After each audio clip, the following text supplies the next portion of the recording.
جدا لجميع السعوديين، خاصة لأنه لمواطن سعودي، وأعتقد أنه مؤلم لأي إنسان موجود في العالم. هو حادث بشع غير مبرر تماما.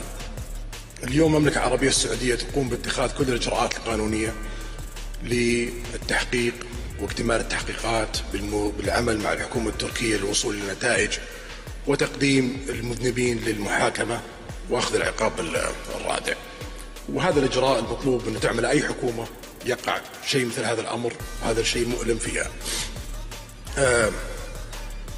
بلا شك التعاون اليوم بين الحكومة السعودية والتركية تعاون مميز، ونعرف أنه الكثير يحاول استغلال هذا الظرف المؤلم لإحداث شرخ بين المملكة العربية السعودية وبين تركيا.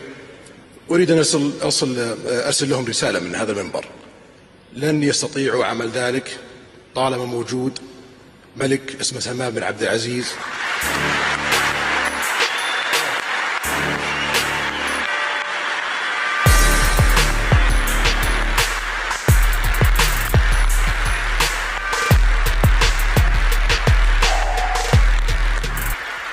وولي عهد اسمه محمد بن سلمان في السعودية،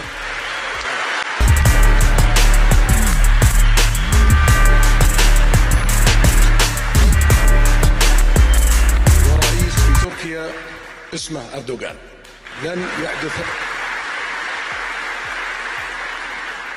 لن يحدث هذا الشرخ، وسوف نثبت للعالم بأن الحكومتين متعاونة لمعاقبة أي مجرم وأي مذنب، والعدالة في الأخير سوف تظهر.